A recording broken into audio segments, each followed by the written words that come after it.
بسم اللہ الرحمن الرحیم۔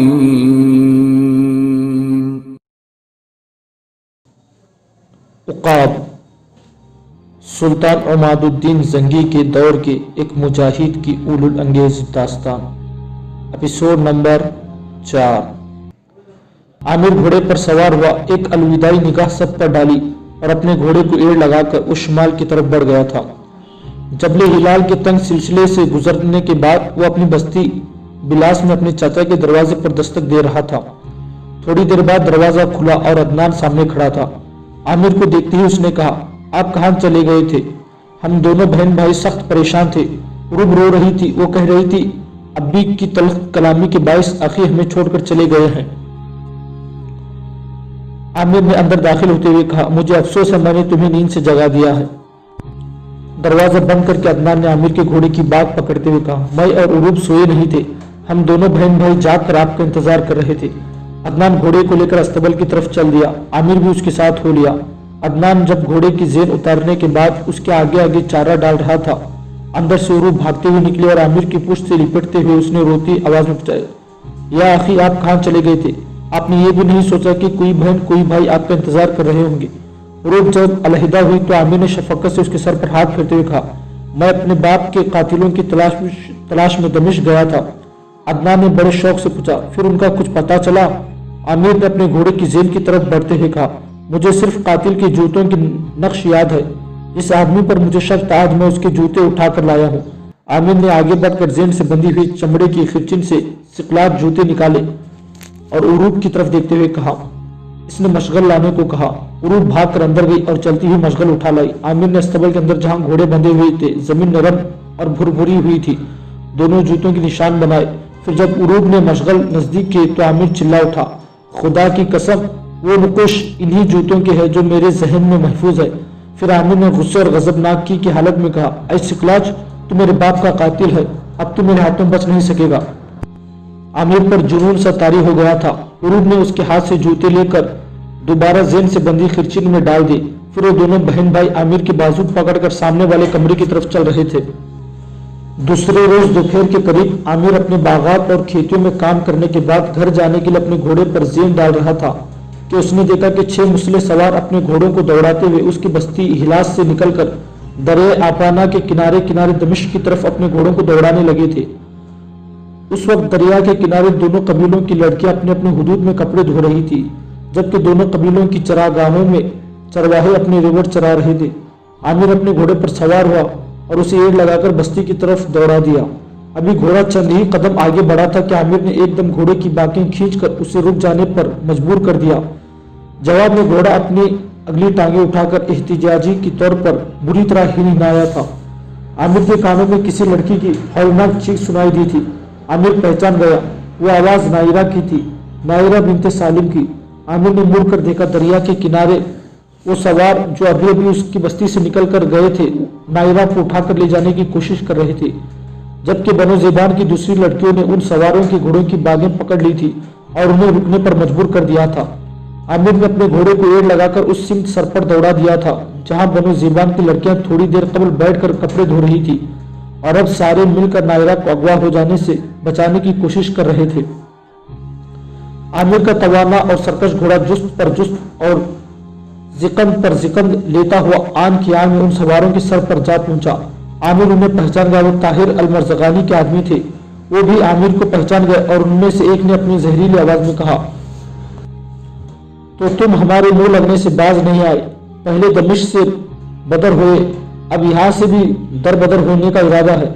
عامر نے مشتعل اور غضبناک لہجے میں بنو زیبان کی لڑکیوں کو مخاطب کرتے ہوئے کہا، ان کی گھوڑوں کی باگیں چھوڑ دو، میں دیکھتا ہوں یہ نائرہ کو کیسے اغوا کر کے لے جاتے ہیں۔ ان میں سے ایک نے غصیلی مگر کھوکھلی سی آواز میں کہا، کیا تمہیں اپنی انفرادی شجاعت پر اس قدر بھروسہ ہے جو تم ہمیں مقابلے کی دعوت دے رہے ہو؟ عامر نے اپنی پوری وحشت اور طغیانی میں کہا، تم تو تعداد میں صرف 6 ہو، خدا کی قسم اگر تم دگنے ہوتے تو بھی میں تمہاری راہ روک کھڑا ہوتا۔ انہوں نے نائرہ کو چھوڑ دیا اور عامر کی طرف بڑھے۔ نائرہ بھاگ کر پیچھے ہٹی اور الگ ہو کر یوں کھڑی ہو گئی جیسے بھیڑوں کے غول میں سہمی ہوئی ہرن۔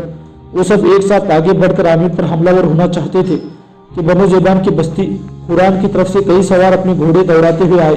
उन सब में आगे आगे नकीब, साद और वलीद थे। आमिर पर हमलावर होने वाले भी आने वाले सवार को देख चुके थे।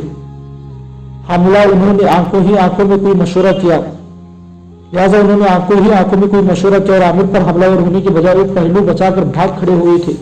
आमिर उनके ताकों में लग गया था। इतनी देर तक नकीब, साद और वलीद भी अपने साथियों सवारों के साथ आमिर के हमरा उनका पीछा करने लगे थे। थोड़ी दूर ही जाकर उन्होंने उन सबको जा लिया और आन के आन उन सबका खात्मा कर दिया। सब ने मिलकर उनकी लाशें दरिया में फेंक दी और उनके घोड़े लेकर जब वो वापस लौट गए तो वलीद ने आमिर की तरफ देखते हुए कहा, तुमने दूसरी बार मेरी बहन की इज्जत बचाकर मुझ पर एहसान किया है, काश मैं भी तुम्हारे किसी काम आ सकता। आमिर ने वलीद की तरफ मुस्कुरा कर देखते हुए कहा, यह तो मेरा फर्ज था जो मुझसे अदा हुआ, इसमें मेरा क्या कमाल है। सब बातें करते उस जगह आए जहां सब लड़कियां परेशानी की हालत में खड़ी थी। नायदा गर्दन झुकाए आहिस्ता आहिस्ता चलती हुई आमिर के करीब आई और अपनी गुनगुनाती आवाज में धीमेपन में कहा, आपने दूसरी बार मेरी इज्जत बचाई, मैं आपकी मशकूर हूँ। आमिर ने बड़ी मासूमियत से कहा, तुम्हारा भाई ये अल्फाज पहले अदा कर चुका है, अब तुम्हें कुछ कहने की जरूरत नहीं है। फिर आमिर ने सब लड़कियों को मुखातिब करते हुए कहा, क्या बनो ज़ेबान के चश्मों का पानी खुश्क हो गया है जो तुम दरिया पर कपड़े धोने आ जाती हो? सब अपने कपड़े उठाओ और बस्ती की तरफ जाकर अपने चश्मों पर कपड़े धो जाओ, यहाँ से चली जाओ। सब लड़कियों ने अपने अपने कपड़े उठाए और बस्ती की तरफ चले। आमिर ने नकीब की तरफ देखते हुए कहा, मैं अब चलता हूँ। नकीब ने अंदेशा इजहार करते हुए कहा, मैं बनो अब्स की खसलत को समझता हूँ, शायद वो तुमसे बास पुरुष करें कि तुमने एक ज़ेबानी लड़की की इज्जत क्यों बचाई, लिहाजा इस वक्त तुम्हारे कबीले में जाना मुनासिब नहीं। मेरे साथ चलो, शाम तक बनो अब्स के लोगों का गुस्सा उतर चुका होगा और उस वक्त तुम अपनी बस्ती को लौट जाना। आमिर ने अपने घोड़े को एड़ लगाते हुए कहा, तुम जाओ, मैंने कोई गुनाह नहीं किया जो मुझसे कोई बार्स पुरुष करे, फिर मैं कबीले में किसी का देवल भी नहीं हूँ। साद बिन बकर ने फिक्रमंद आवाज में कहा, आमिर मैं तुम्हारे साथ चलूंगा। नकीब सच कहता है, कबीले वाले जरूर तुमसे उलझेंगे, लिहाजा मैं तुम्हें तन्हा नहीं जाने दूंगा, बेहतर है तुम हमारे साथ चलो। आमिर ने साद की तरफ देखते हुए कहा, तुम्हें मेरे साथ जाने की जरूरत नहीं, वो तुम्हें बनो ज़ेबान का समझकर और ज्यादा शेख हो जाएंगे। तुम सब मुतमईन होकर अपने अपने घरों को चले जाओ, मुझे किसी से कोई खतरा नहीं। इसके साथ ही आमिर ने अपने घोड़े को एड़ लगाई और आगे बढ़ गया। नकीब, साद, वलीद और उनके साथी उसे देखते रह गए।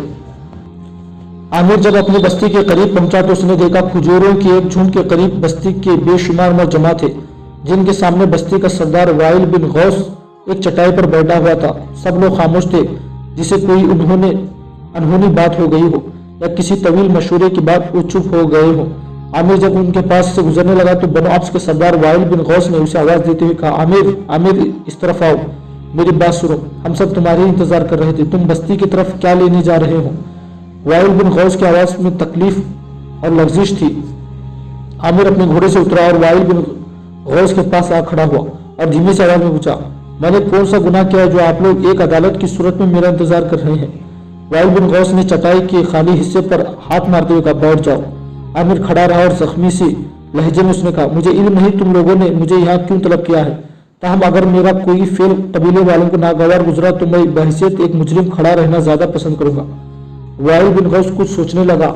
आमिर ने सामने देखा, लोगों के हुजूम में उसका चाचा अमर बिन काब और भाई अदनान बिन अमर भी बैठे हुए थे। अमर बिन काब के चेहरे पर गजब और गुस्सा था, जबकि अदनान के चेहरे पर मायूसी और अफसरदगी थी। उन दोनों से दाएं जानिब कबीले का साजिशी और लड़ाइयों का सरगना असवद बिन अलकमा अपने बेटों के साथ बैठा हुआ था। उसके चेहरे पर फातिहाना मुस्कुराहट थी, जिसे वो आमिर को जेर करने में कामयाब हो गया। चंद सानियों के तफक्कुर के बाद वाइल बिन गौस की आवाज बुलंद होकर सबकी समाज से टकराई। वो आमिर से मुखातब होकर बोला था, आमिर, तुमने थोड़ी देर कबल ताहिर अल मरज़गानी के आदमियों के हाथों बनो ज़ेबान के सरदार सालिम बिन उकबा की बेटी को अगवा होने से क्यों बचाया, जबकि तुम जानते हो कि उस अगवा से बनो ज़ेबान की गर्दन नीचे हो जाती है और बनो ज़ेबान की गर्दन झुकाना हमारी फतह और कामरानी है। आमिर ने गुस्सेली आवाज में पूछा, अपने सवाल का जवाब सुनने से कबल ये बताओ कि ताहिर अल मरज़गानी के आदमी यहाँ क्या करने आते हैं? वाइल ने इस बार नरम लहजे में कहा, अल मरज़गानी ने बनो ज़ेबान के हुदूद में उतरे हुए एक तिजारती कारवान को लूटने के लिए अपने कुछ आदमी भिजवाए थे। वो सब लापता है। अल मरज़गानी के आदमी अपने उन गुमशुदा जवानों का पता करने आए थे। उन्हें खबर हो गई है कि वो तिजारती काफिला कूच कर चुका है और उनके आदमियों को बनो ज़ेबान या तिजारती कारवान वालों ने खत्म कर दिया है। हमें शक है कि उनके कत्ल में तुम भी शामिल हो। अगर ऐसा है तो तुमने दोहरा जुर्म किया है। वो तिजारती कारवान बनो ज़ेबान की हुदूद में था और उन्होंने उसके तहफ़्फ़ुज़ की जिम्मेदारी ले रखी थी। उसके लूट जाने की सूरत में बनो ज़ेबान को अपनी गुम मायकी और बेबसी का एहसास होता, जो हमारे लिए बाइस तस्कीन होता। आमिर ने गजब की हालत में वाइल बिन गौस की तरफ घूरते हुए कहा, अगर आपकी बेटी को कोई अगवा कर रहा हो और मैं ये मंजर देख रहा हूँ तो क्या मेरा हक नहीं बनता कि मैं उसे अगवा होने से बचाऊं? वाइल बिन गौस ने झट कह दिया, उसे अगवा होने से बचाना यकीनन तुम पर फर्ज हो जाता। आमिर ने फिर गुस्से की हालत में कहा, इसी तौर पर सालिम बिन उकबा की बेटी को अगवा होने से बचाना मुझ पर फर्ज हो गया था, फिर आप लोग क्यों इस नेक काम पर मातम करने बैठ गए हैं? वाइल बिन गौस ने चिल्लाकर कहा, लेकिन इसका ताल्लुक बनो ज़िबान से है और बनो ज़िबान हमारे दुश्मन है। आमिर ने जरा नरम होकर कहा, मैं नहीं जानता कबायली रसूमत की क्या होती है, मुझे इस कदर मालूम है कि वो मुसलमान है और मुसलमान एक दूसरे के भाई होते हैं। वाइल बिन गौस ने और ज्यादा गुस्से आवाज में कहा, तुम्हारी बातों से जाहिर होता है कि तुमने बनो ज़िबान के साथ मिलकर तिजारती कारवान की हिफाजत की और फिर हम सब की निगाहों के सामने सालिम बिन अलकमा की बेटी को अगवा होने से बचाया। तुम मुजरिम हो, ऐसे मुजरिम जिसकी सजा सारा कबीला मिलकर तजवीज करेगा। आमिर ने खोलती हुई आवाज में कहा, अगर तुम्हारे सियाह ज़मीर के अंधे सहीफों के मुताबिक किसी लड़की की इज्जत बचाना जुर्म है तो मैं सबसे बड़ा मुजरिम हूँ। तुम्हारी बातों से जाहिर होता है कि इस अगवा की तरगीब अल-मरज़गानी के आदमी को तुमने दी थी, लिहाजा अपने आप को शरीय हुदूद में रखकर अपने लिए ही सजा तजवीज़ करो। वाइल बिन गौस ने सर झुकाकर कुछ सोचा, फिर इस बार उसने नरम लहजे में कहा, मैंने तो सोचा था कि तुम अपने बाप के कत्ल का इंतकाम में बनो ज़िबान से लोगों से लोगे, लेकिन तुमने मुझे मायूस किया। ऐसा महसूस होता है कि तुम्हारी हमदर्दियां गो बनो ज़िबान के साथ हो। आमिर ने बेजारी और नफरत का इजहार करते हुए कहा, तुम कैसी बेमफाद और बेमकसद बातें कर रहे हो? बनो ज़िबान का मेरे बाप के कत्ल से कोई ताल्लुक नहीं, मैं कातिल का खोज लगा चुका हूँ। वो ताहिर अल-मरज़गानी के आदमियों में से एक है और अनकरीब मेरी तलवार उसकी गर्दन पर होगी। वाइल बिन गौस ने मायूसी का इजहार करते हुए कहा, तुम हर दर्मी से काम ले रहे हो, कबीले का कोई आदमी इस मामले में तुम्हारा साथ न देगा, हर कोई तुम्हारी इस राय से इख्तिलाफ करेगा। आमिर ने फैसला कुन अंदाज में कहा, मुझे किसी की राय और इयानत की जरूरत नहीं है, मैं अपने बाप के कातिल से अकेला निमट लूंगा। वाइल बिन गौस ने कुछ सोचा, फिर उसने बेहद संजीदा लहजे में कहा, मैं नहीं जानता तुम बनो ज़िबान के साथ क्यों देना चाहते हो, ताहम तुम अगर किसी बनो ज़िबानी लड़की को पसंद कर चुके हो और तजर्रुद की जिंदगी से तंग आए हो तो मैं अपनी बेटी समीरा तुमसे ब्याहने को तैयार हूँ। मैं नहीं चाहता कि एक निडर, बहादुर और बेखौफ अफसी अपने कबीले में बुज़दिल कहलाए। आमिर जवाब में कुछ कहने ही वाला था कि असवद बिन अलकमा अपनी जगह पर उठ खड़ा और इंतहाई नफरत और खुसूसियत में उसने वाइल बिन गौस की तरफ देखते हुए कहा, हम इस जैसे बुज़दिल से समीरा को ब्याहने पर रिजामंद नहीं है जो अपने ही कबीले पर नुक्ताचीनी करता हो। आमिर ने भी तलमला कर कहा, बुज़दिल तुम हो, मैं बनो अब्स के हर जवान को मुकाबले की दावत देकर तुम्हारे इस मफरूजे को झूठला साबित करने को तैयार हूँ। तुम बेलगाम, झूठे, बुज़दिल और मक्कार हो। तुम अपनी हरकतों से बनो अब्स और बनो ज़िबान में ज़माने जहालत की जंग और हिवस ज़माना कबल इस्लाम की एक जंग जो बनो अब्स और बनो ज़िबान के दरमियान लड़ी गई, ये जंग 40 साल तक लड़ी गई, जिसकी इब्तिदा उस वक्त हुई जब बनो अब्स के कैस बिन जुबैर और बनो ज़िबान के हमल बिन बदर ने घोड़दौड़ की शर्त बांधी। कैस के घोड़े का नाम वाहिस और हमल के घोड़े का नाम अनबरा था। जब कैस का घोड़ा वाहस आखिरी हुदूद के करीब एक मकामी जात अल-असाद पहुंचा तो वहां पर हमल चुपके हुए आदमी ने घोड़े को बतकाकर गलत राह पर डाल दिया और उसके घोड़े की अनबरा जीत गई। आमिर ने कहा असवद बिन अलकमा से कि तुम जमाने जिहालत की तरह जंग की इब्तिदा करना चाहते हो। आमिर सिर्फ चंद सानी रुका, फिर असवद बिन अलकमा की तरफ देखते हुए उसने जाती आवाज में कहा, गुर्राती हुई आवाज में उसने कहा, याद रखो वो जंग तो हजम बनो सिनान और हारिस बिन औफ अरबों के कबीले गैस बिन उर्राह में से थे। उन दोनों ने बड़ी तंग उदूद के बाद दोनों कबीलों में सुलह करवाई के गुरों से बनो अब्स को 3000 ऊंट दिए। उसने गर्राती हुई आवाज में कहा, याद रखो वो जंग तो हजम बिन समान और हारिस बिन औफ की सुलह जुई की बाइस खत्म हो गई थी, लेकिन अब ऐसी ही अगर कोई और जंग छिड़ी तो बनो अब्स और बनो ज़िबान मिट जाएंगे। असवद मैं जानता हूँ तुम और तुम्हारे बेटे पैदाइशी तौर पर बुज़दिल और मक्कार और शर पसंद हो, इसलिए कि आमिर को रुक जाना पड़ा क्योंकि असवद बिन अलकमा का बड़ा बेटा मुगीरा बिन असवद उठ खड़ा हुआ और अपनी तलवार सोचते हुए उसने गरज कर कहा, नाफे के बेटे, तुम इससे पहले मेरे छोटे भाई जाबिर को मारने के अलावा कई बार कबीले के सब जवानों के मुकाबले की दावत भी दे चुके हो। हम सिर्फ इस नुक्ते निगाह से आपसी आपस में ना टकराए, चुप और खामोश रहे जिसका तुमने गलत असर लिया और अपने हुदूद से बढ़ते रहे। मैं पूरे कबीले की मौजूदगी में तुम्हें मुकाबले की दावत देता हूँ। मैं तुम पर साबित कर दूंगा कि बनो अब्स के बकरियों और ऊंटों की दूध में बुज़दिली का असर नहीं है। आमिर ने भी अपनी तलवार खींच ली और एक तरफ हटते हुए उसने कहा, मुझे तुम्हारा हर फैसला मंजूर है। बाहर निकलकर मेरे सामने खुले मैदान में आओ। मैं तुम्हें अपनी तलवार की नोक पर रख कर देखूंगा कि तुम्हारी माँ की दूध या तुम्हारे बाप के खून में किस में शरअंगेजी और अय्यारी का असर है। मुगीरा बिन अस्वद अपने हाथ में नंगी तलवार लिए लोगों के हुजूम से बाहर निकलने लगा। आमिर ने बनो अब्स के सरदार वाइल बिन गौस की तरफ देखते हुए कहा, ऐ सरदार, इस मुकाबले में अगर मैं मारा गया तो कोई मेरा किसास ना मांगेगा, लेकिन तुम फैसला करो। अगर मुगीरा बिन अस्वद मेरे हाथों मारा गया तो उसका कोई वारिस मुझसे किसास तो तलब ना करे। वाइल बिन गौस ने अस्वद बिन अलकमा की तरफ देखते हुए कहा, तुमने सुना आमिर बिन नाफी ने क्या कहा है? अगर सुन चुके हो तो जवाब दो। अस्वद बिन अलकमा ने हिंकारते हुए कहा, इस मुकाबले में जो भी मारा गया उसके किसास पर कोई भी इसरार ना करेगा। लोग मुकाबला देखने के लिए बेचैन हो गए थे। बस्ती की औरतें अपने मकानों की छतों पर चढ़कर उस लड़ाई का अंजाम देखने लगी थी। मुगीरा बिन अस्वद लोगों के हुजूम से निकला और कीना परवर ऊंट की तरह आगे बढ़ता हुआ आमिर पर हमलावर हो गया। आमिर ने बड़ी आसानी से उसका वार अपनी तलवार के निचले हिस्से पर लिया और जवाब में वो भी अपनी दिफा से निकलकर जाहिर पर उतर आया था। वो ऐसी रिफात और बुलंदी के साथ हमलावर हुआ था कि मुगीरा एक मुश्क और मुद्दी की तरह उल्टे पांव दूर तक हटता चला गया था। इसने कई बार दिफा से निकलकर जारहाना अंदाज इख्तियार करना चाहा, लेकिन वो ऐसा करने में कामयाब ना हो सका। आमिर ने एक नए तरीका, एक अनोखी नौयत और खुसूसियत और एक वजदानी सूरत में हमलावर हुआ था। मुगीरा उसके सामने ऐसा बेबस हुआ कि वो जंगी ममारसत के सारे निहज और कायदे से आमिर के सामने भूल गया था। अस्वद बिन अलकमा और उसके बेटों पर मायूसी और दिलशिकनी तारी हो गई थी। अचानक आमिर ने मुगीरा की टांग पर पांव की ठोकर मारी और मुगीरा लड़खाकर जमीन पर गिर गया। आमिर ने किसी साहिर के अंदाज में कहा, आए अस्वद के बुज़दिल बेटे, दोबारा उठ और मुझसे मुकाबला कर, पर याद रख मेरे साथ तेरा मुकाबला ऐसा ही है जैसे कोई पत्थर में पानी तलाश करने की कोशिश कर रहा हो।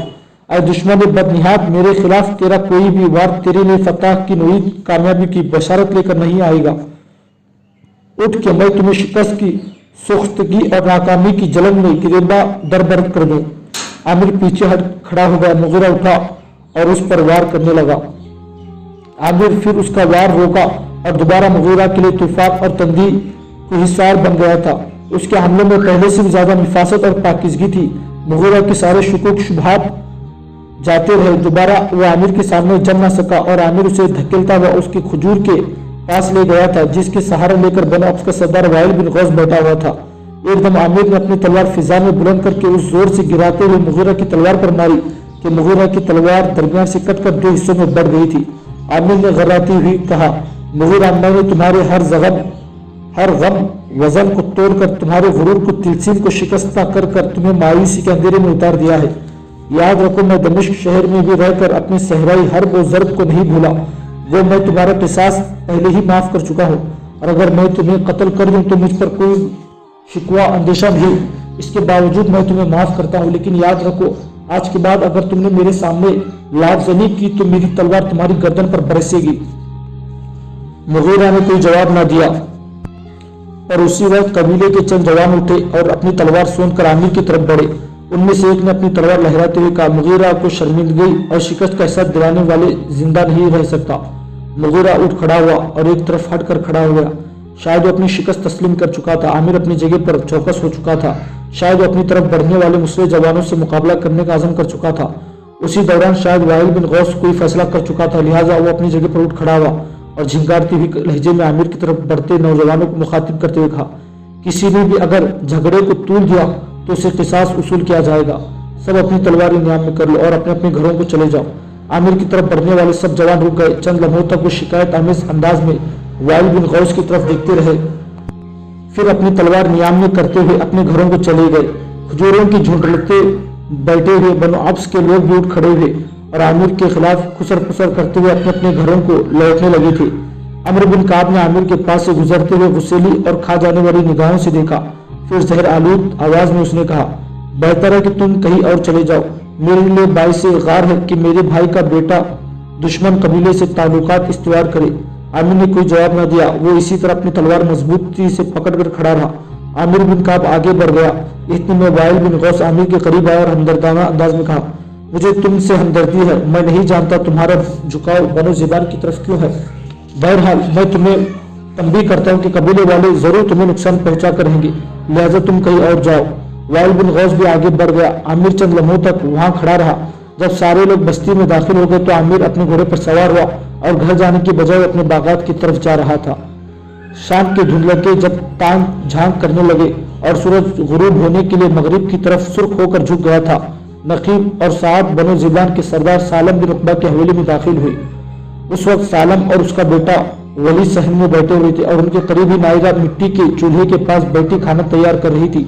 नकीब और साद दोनों के चेहरे उतरे हुए थे और दोनों सालिम के पास मसहरी पर आकर बैठ गए। सालिम ने अजराहे हमदर्दी पूछा, क्या वजह है, तुम दोनों आज अफसुर्दा और मलूल हो?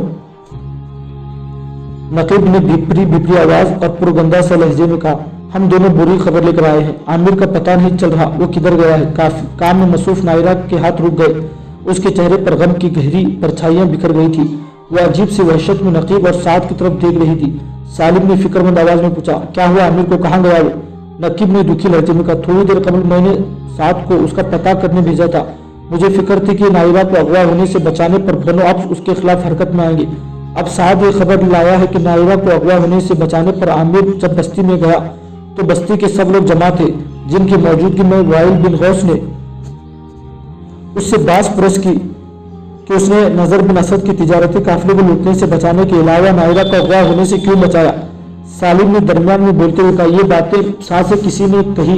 इस बार नकीब की जगह साद ने बोलते हुए कहा, मैं उस बस्ती में गया था, उसका भाई अदनान अब मुझे पहचानता है, उसने ही मुझसे ये सब बातें कही है। आमिर से बास पुरस के दौरान असवद बिन अलकमा के बड़े बेटे मुगीरा ने आमिर को मुकाबले की दावत दी, जिस पर आमिर ने मुगीरा को जिल्लत आमिर शिकस्त दी। उसके बाद बस्ती के कई जवानों ने मुसल्ह होकर आमिर पर हमला करना चाहा, लेकिन वाइल बिन गौस ने उन्हें रोक दिया। इसके बाद लोग अपने अपने घर को चले गए, पर वाइल बिन गौस और आमिर का चाचा अमर बिन काब ने वाज़ेह अल्फाज में आमिर से कह दिया कि वो बस्ती छोड़कर कहीं और चला जाए। तब से आमिर गायब है और किसी को खबर नहीं कि वो कहाँ गया है। सालिम ने फिक्रमंद आवाज में पूछा, तुम किस वक्त वहां गए थे? साद ने अपने सर पर अपने इमामे की बीच दुरुस्त करते हुए कहा, मैं इस वक्त सीधा आमिर की बस्ती से ही आ रहा हूँ। सालिम ने गहरी सोचों में डूबते हुए कहा, आमिर कहाँ जा सकता है?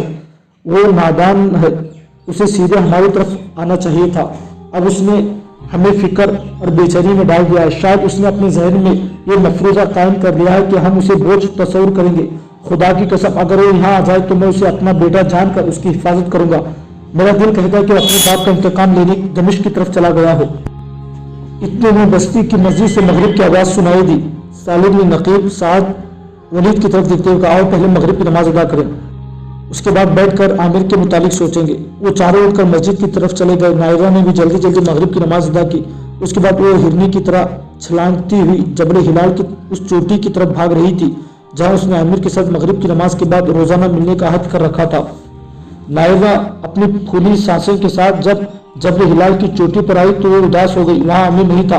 वो एक पत्थर पर बैठकर इंतजार की लज्जत और आरज़ुओं की मगन में खो गई थी। चारों तरफ बेकरां सा सन्नाटा छाया हुआ था। नायरा ने अभी थोड़ी ही देर इंतजार किया था कि वो चौंक पड़ी। उसे टापों की आवाज सुनाई दी थी। वो अपनी जगह पर उठ खड़ी हुई। टापों की आवाज हर लम्हे करीब होती जा रही थी। फिर चंद ही सालों बाद उस कोहिस्तानी चोटी पर एक सवार नमूदार हुआ। नायरा पहचान गई, वो आमिर था। नायरा भागकर आगे बढ़े और जब आमिर अपने घोड़े से नीचे उतरा, उसने देर सी आवाज में पूछा, क्या ये दुरुस्त है कि आज आपका अपने कबीले वालों से झगड़ा हुआ है? आमिर घोड़े से नीचे उतरकर खामोश हो गया। नायरा ने आगे बढ़कर देखा, आमिर के चेहरे पर बेकसी और तन्हाई का एहसास था। नायरा की बात का उसने कोई जवाब न दिया। वो खामोश था।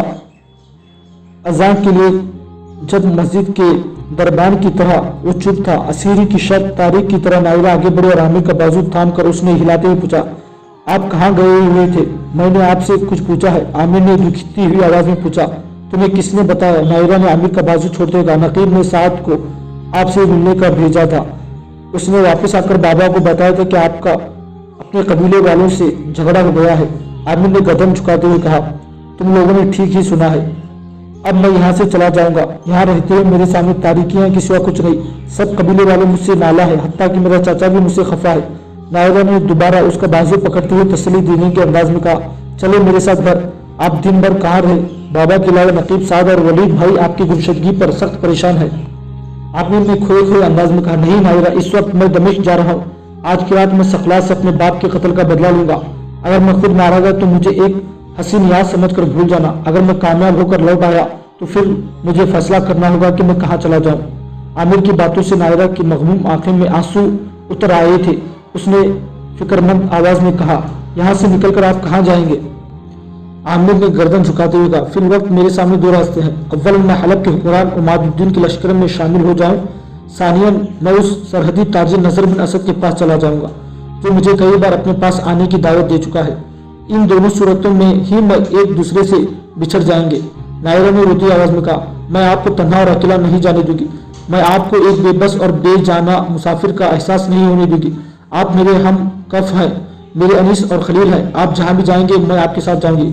आमिर ने कुछ सोचते हुए कहा, नहीं नायरा, मैं गरीबुल वतन, मैं तुम्हें अपने साथ घसीटना नहीं चाहता। ताहम मेरा वादा है, जब मैं कहीं अपने पाँव जमा लूंगा तो वापस लौटूंगा और तुम्हें तुम्हारे बाबा से मांग कर अपने साथ ले जाऊंगा। नायरा ताहिर परिंदे की तरह गमगीन हो गई थी। आमिर ने उसका शाना पकड़कर झुंझोड़ते हुए कहा, नायरा नायरा, अब तुम घर जाओ। अगर मैं आज इंतकाम लेने में कामयाब हो गया तो आज रात ही तुम्हारे घर आऊंगा। इसके साथ ही आमिर अपने घोड़े पर सवार हुआ। नायरा चौंक कर उसे देखने लगी थी। आमिर ने अपने घोड़े को एड़ लगा दी। जब वो ढलान में उतरने कर निगाहों से उछल हो गया तो नायरा सर झुकाए अपने घर वापस जा रही थी। इशा के बाद आमिर दमिश्क शहर में जमालुद्दीन के घर पर दस्तक दे रहा था। थोड़ी देर बाद 14-15 बरस के एक लड़के ने दरवाजा खोला। वो जमालुद्दीन का बड़ा बेटा था। आमिर को देखते उसने ताज्जुब से कहा, आखिर आप? आमिर ने पूछा, तुम्हारे अब्बी कहाँ है? लड़के ने दरवाजा का पट पूरा खोलते हुए कहा, आप अंदर आ जाइए ना, अभी तो इमाम यूसुफ के यहाँ गए हैं। आमिर घोड़े पर सवार होते हुए बोला, मैं उन्हें वही जा मिलूंगा। आमिर आगे बढ़ गया और लड़के ने दरवाजा बंद कर लिया। मुख्तलिफ गलियों और कूचियों में से होता हुआ आमिर इमाम यूसुफ फंदलवी के हवेली के सामने खड़ा घोड़े से उतरा और दरवाजे पर दस्तक दी। थोड़ी देर बाद खुद इमाम यूसुफ ने दरवाजा खोला और बाहर आमिर को खड़े देखकर वो चौंकते हुए बोले, आमिर बेटे, किसी ने तुम्हें देखा तो नहीं? आमिर ने मुस्कुराते हुए कहा, मैंने यही आकर अपने चेहरे से नकाब हटाया है। क्या जमालुद्दीन यही है? इमाम यूसुफ ने हवेली के दरवाजे पूरा खोलते हुए कहा, अंदर आ जाओ, इसके अलावा और बहुत से लोग भी तुम्हें यहाँ मिलेंगे।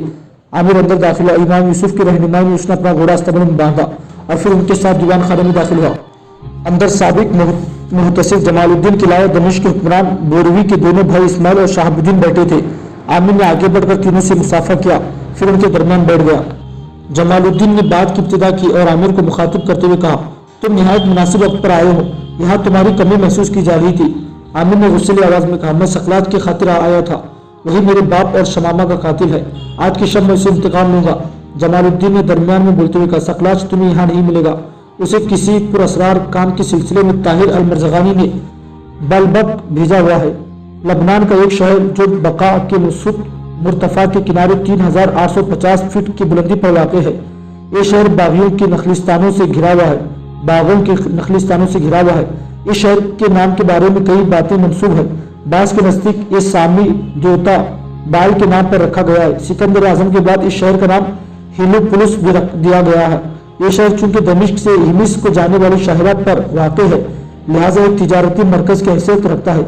आज के लिए दमिश्क और बेरूत से रेलवे लाइन के जरिए मिला हुआ है। सकलाज बालबक भेजा हुआ है।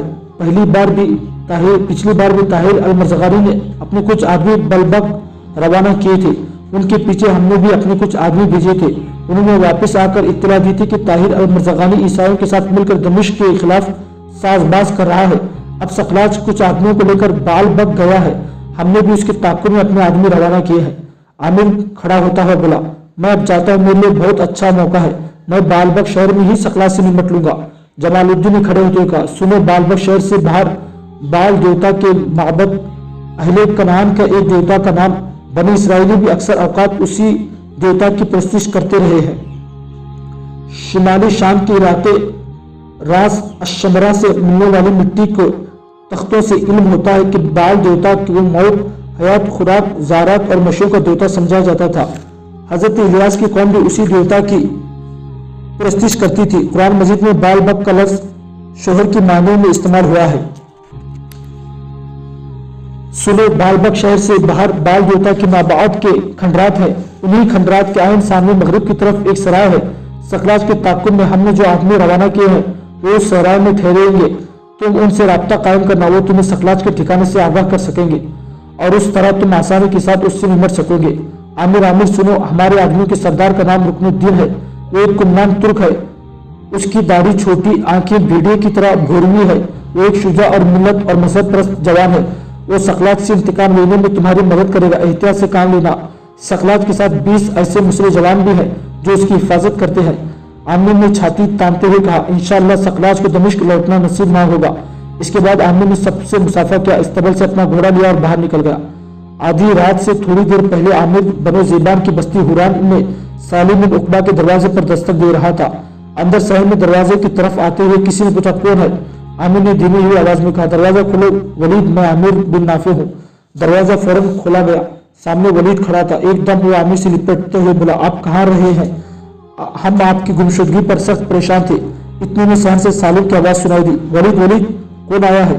वलीद ने खुशी का इजहार करते हुए कहा, अभी आमिर आए हैं। सालिम ने खफखफी का इजहार करते हुए कहा, उसे बाहर क्यों रोक दिया है? उसे अंदर लाओ। इतने में एक कमरे से नायरा भागते हुए आई और सालिम से पूछा, कौन है अब्बी? सालिम ने प्यारे से उसके सर पर हाथ रखते हुए कहा, आमिर आया है बेटी, तुम्हें तकलीफ जरूर होगी, लेकिन इसके खाने का बंदोबस्त करो। वो न जाने कहाँ कहाँ धक्के खाने के बाद यहाँ आया है। वो भूखा होगा और उसका भूखा रहना मेरे लिए तकलीफ है। नायरा ने बेपनाह खुशी का इजहार करते हुए कहा, तकलीफ कैसी अब्बी? वो मेरे मुहसिन है, उनकी खिदमत मेरी खुशी है। नायरा चूल्हा गर्म करने चली गई। सालिम आगे बढ़ा और आमिर को अपने साथ लिपट लिया। वलीद आमिर के घोड़े को अस्तबल में बांधकर उन दोनों के साथ हो लिया। वो तीनों दीवान खाने में आकर बैठ गए। सालिम ने शिकवा करने के अंदाज में पूछा, तुम कहाँ रहे बेटा? अगर तुम्हारे अपना कबीले वालों से झगड़ा हो गया तो तुम सीधे मेरे पास क्यों ना आए? क्या तुम इस घर को अपना नहीं समझते? आमिर ने ममनूनियत का इजहार करते हुए कहा, ऐसी कोई बात नहीं। मैं सकलात से अपने बाप के कत्ल का इंतकाम लेने दमिश्क गया था। वहां से पता चला कि अपने कुछ साथियों के साथ बाल बक गया हुआ है। अब मैं उसकी तरफ जा रहा हूँ। सालिम ने फिक्रमंद होकर कहा, मैं तुम्हें अकेला ना जाने दूंगा। तुम मेरे कबीले से चंद जवानों को साथ ले जाओ। वो सकलात और उसके साथियों से निपटने में तुम्हारी मदद करेंगे। आमिर ने शुक्रगुजार लहजे में कहा, आप तकलीफ ना करें। दमिश्क के साबिक मुतसिब जमालुद्दीन के कुछ आदमी पहले ही उनके ताक़ुब में है। मैं पहले उनसे मिलूंगा और फिर भी वो मेरी मदद करेंगे। सालिम ने अपने बेटे वलीद की तरफ देखते हुए कहा, वलीद वलीद, तुम नकीब और साथ को बुला लाओ। मैं उसे यहाँ अकेला रवाना नहीं होने दूंगा। वलीद खामोशी से उठ खड़ा बाहर निकल गया। सालिम फिर वलीद से कुछ कहने वाला था कि दीवान खाने के दरवाजे पर दस्तक हुई। हालांकि दरवाजा खुला हुआ था। सालिम के लबों पर मुस्कुराहट खुल गई। फिर उसने दरवाजे की तरफ देखते हुए प्यार से कहा, नायरा बेटी अंदर आ जाओ। आमिर से तुम्हारा क्या पर्दा? ये 2 बार तुम्हारी इज्जत और जान की हिफाजत कर चुका है। अब इस घर का फर्द है। नायरा अंदर आई और शर्माते हुए पूछा, अभी खाना लाई हूँ। सालिम अपनी जगह से उठा और कमरे के वस्त में एक चटाई बिछाते हुए उसने कहा, ले आओ। नायरा वापस चली गई। आमिर ने सालिम की तरफ देखते हुए कहा, आपने ये बेवक्त तकलीफ क्यों की? सालिम चटाई बिछाने के बाद दोबारा आमिर के पास आकर बैठ गया। तकलीफ कैसे बेटे? खाना तो हर वक्त घर में तैयार रहता है। नायरा ने इस वक्त खाने की चीजें सिर्फ गर्म ही की होंगी। इतने में नायरा फिर अंदर आई और चटाई पर खाने के बर्तन जमा दिए। आमिर खामोशी से उठकर खाना खाने लगा था। सालिम भी उसके साथ चटाई पर आकर बैठ गया। नायरा भी वापस जाने के बजाय अब दीवान खाने में ही बैठ गया था। आमिर जब खाना खा चुकने के बाद दीवान खाने में बैठा सालिम से बातें कर रहा था और नायरा उनकी बातें गौर से सुन रही थी।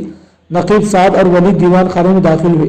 अंदर आते ही नकीब और साद दोनों पहले ही आमिर से गले मिले। फिर नकीब ने आमिर के पहले में बैठते हुए कहा, आप अपने कबीले वालों से लड़ झगड़ कर दमिश्क क्यों चले गए? आप सीधे हमारे पास आते। हम इतने बेहिम्मत नहीं कि आपकी हिफाजत ना कर सके। वलीद ने मुझे बताया कि आप सकलात से अपने बाप का इंतकाम लेने बालबग जा रहे हैं। आप ये बताएं कि इस मुहिम के सिलसिले में आपको हमारे यहाँ से कितने जवानों की जरूरत है? आमिर ने नकीब के कंधे पर हाथ रखते हुए कहा, इस मुहिम में मुझे किसी की जरूरत नहीं, मैं अकेला जाऊंगा। नकीब ने एहतिजाजी अंदाज में कहा, ये इरादा दिल से निकाल दीजिए। हम आपको तन्हा इस मुहिम में नहीं जाने देंगे। ये नामुमकिन है। हम आपको एहसास ना होने देंगे कि आप अकेले हैं। आमिर ने मुस्कुराते हुए कहा, वहाँ बालबक में जमालुद्दीन के आदमी भी हैं, वो भी मेरी मदद करेंगे। नकीब ने जोर देकर कहा, कुछ भी हो, हम आपके को अकेले ना जाने देंगे। आमिर ने हार मानते हुए कहा, अगर तुम इस कदर बजीद हो तो तुम और साथ मेरे साथ चलो। नकीब ने मुतमईन होकर कहा, आपका फैसला दुरुस्त है। आमिर खड़ा होता हुआ बोला, तो फिर तुम वापस जाओ और तैयार होकर मेरे बाग में मेरा इंतजार करो। मैं पहले अपने घर जाऊंगा। मेरी बहन और भाई दोनों मेरी इस रूपरेशी पर सख्त परेशान होंगे। मैंने इत्तला करूंगा कि मैं बालबक जा रहा हूँ। नकीब और साथ उठकर चले गए। आमिर ने सालिम और वली से मुसाफा किया और नायरा पर एक अलविदाई निगाह डालता हुआ वो बाहर निकल गया। अपने घोड़े को सर पर दौड़ाता हुआ आमिर अपनी बस्ती में दाखिल हुआ। और अपने चाचा के दरवाजे पर दस्तक दी। थोड़ी देर बाद दरवाजा खुला और अदनान सामने खड़ा था। इतने में सहन के अंदर से उरूब की आवाज आई, कौन है अखी? अदनान ने मुड़ कर देखते हुए कहा, आमिर है। उरूब ने खुशी का इजहार करते हुए कहा, तो पीछे हटिए ना, अखी को अंदर आने दीजिए। अदनान दरवाजे से एक तरफ हटकर खड़ा हो गया। आमिर ने उरूब को मुखातिब करके कहा, उरूब दरवाजे पर आओ, मैं तुम्हें एक इत्तला करने आया हूँ। उरूब दरवाजे पर आई और परेशानी में पूछा, कैसी इत्तला है? मैं सखलाज को कत्ल करने दमिश्क गया था, लेकिन वो बालबक शहर गया हुआ है। अब मैं बालबक जा रहा हूँ और वहां उसे कत्ल कर अपने बाप का इंतकाम लूंगा। उरूब की गर्दन गम और परेशानी में झुक गई। आमिर ने उसके सर पर हाथ फेरते हुए कहा, ऐ मेरी बहन, तू देखेगी, अपने बाप का इंतकाम लेकर मैं बहुत जल्द लौटूंगा। आमिर पीछे हट गया। उरूब चौंक कर उससे देखने लगी। आमिर अपने घोड़े पर सवार हुआ और उसे लगाकर वो उन दोनों की नजरों से उछल हो गया था। वो अपने घोड़े को दौड़ाता हुआ सीधा अपने बाग में आया। वहां नकीब और साद उसका इंतजार कर रहे थे। तीनों बाग से निकलकर शुमाल मगरिब के रुख पर अपने घोड़ों को सर पर दौड़ा रहे थे।